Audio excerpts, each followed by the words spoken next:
we learn a lot about kind of new data from large meetings.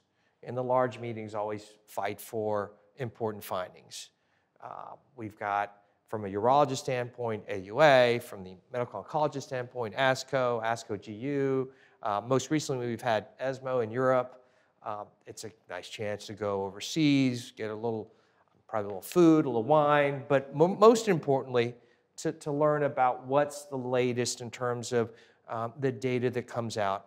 And obviously, different studies mature at different time points. And so for us, for myself, and for urologists in the US, we don't often get the information from these trials that occur outside or more medically oncology derived. So most recently at ESMO, there was data regarding, we've talked about the pretzel, which is part of this TAR 200, and there are looking at actually different types of patients, specifically for BCG unresponsive disease. So I personally wasn't at ESMO, but I was wondering if any of you all want to talk a little bit about the data looking at Sunrise-1, which is actually a treatment of those patients that were BCG unresponsive. And there were actually 4 different cohorts, but they focused on 3. One cohort was actually the TAR 200, which is a unique delivery device. The urologists are simple. We call it the pretzel. And how do we remember it? Because it looks like a pretzel.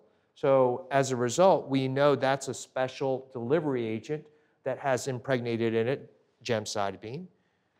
Another cohort was actually a systemic therapy, citrilimab, which is actually along the lines of a PD-1 inhibitor. Maybe PD-1 or PD-L1, honestly, I don't remember, but it's an immunotherapy. And then the combination of those two. Cohort 4 was the papillary disease, which wasn't reported. So who wants to start and tell us a little bit about Sunrise-1 and what was presented?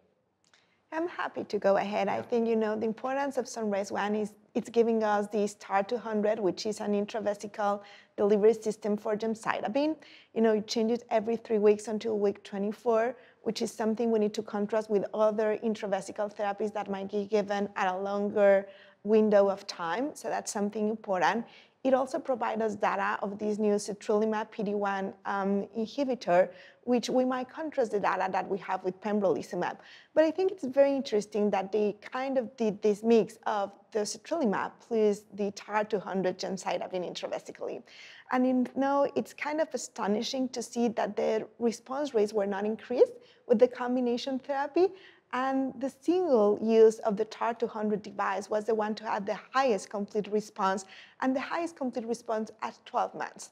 So I think that's something that's really important. Citrilimab had roughly... We don't want to put you out of business, but it was intriguing that when we saw that data, looking at it, Tom, from a urologist standpoint, there are big practices like your practice that are very comfortable, I wouldn't say very comfortable, but do treat patients with systemic immunotherapy, understand the side effects, understand the importance of monitoring, but the uptake isn't as great or universal, and I'm sure that's also the case worldwide regarding immunotherapy by the urologist as opposed to the medical oncologist. So it is interesting, and I think from a urologist standpoint, the idea that okay, perhaps we don't need the systemic therapy and we can treat these patients, at least initially, with an intravesical therapy is appealing. What do you think about that? Yeah, it's really interesting. A couple things stand out to me. Number one, this notion, more is not always better. And so... unless it comes to like ice cream. Yeah. Or deep dish pizza. Right, pizza. Right. I've had dinner with you, and I know you feel very similar about all those things. More. Absolutely. Yeah. Okay.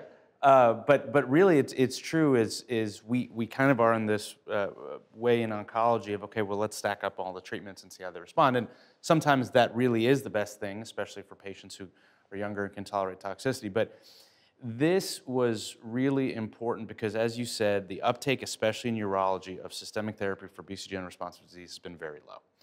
And there are about 20% of urology practices around the country, large groups who have a lot of infrastructure, who are doing a lot of infusional therapies for prostate and whatnot, have taken this up, and myself and a couple others have been on the front lines of developing guidelines and pathways and helping big urology groups do this. Even then, it has not been what you would think. And again, it's what has been already discussed. It's not just that the side effects are challenging, but the efficacy is not really what we would hope it would be at a year.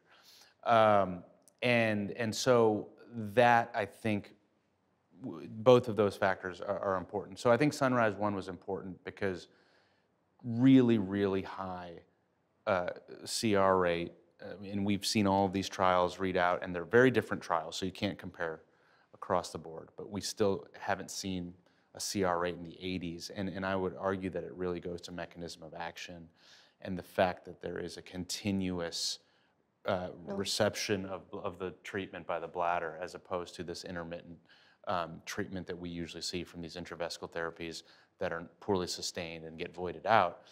We have continuous stimulation of the bladder by a chemotherapy agent, and it's really important. And remember, in this trial, there was no reinduction. In a lot of other trials in this space, if you are not a complete responder at 3 months, you're getting the treatment again, and then you're generating what's called an anytime CR rate, which is a little bit tricky to compare because a lot of the earlier trials just used 3-month CR. If you didn't respond, you didn't respond. So this trial did not use reinduction. The vast majority of the responses were seen at 3 months, very, very high percentage, and then those continued to respond for a long time. So I think that was really important, and I think it does cast a little bit of doubt on systemic therapy alone, or even the incremental value of adding a systemic agent, because there have been other trials that have read out in this space with combination where you have maybe a 5 or an 8% increase in your CR Sure. with the PD-1 agent, but then you have a significant amount of discontinuation and you have a significant higher side effect profile. And I don't think within the urology community, I don't think that's going to be worth, the juice is not going to be worth the squeeze. Yeah, no, I think a good point that the combination arm in the trial, had clearly, in terms of significant adverse event rate, you're talking in the mid-20s as opposed to single digits, with single arm in either the sertralimab arm by itself or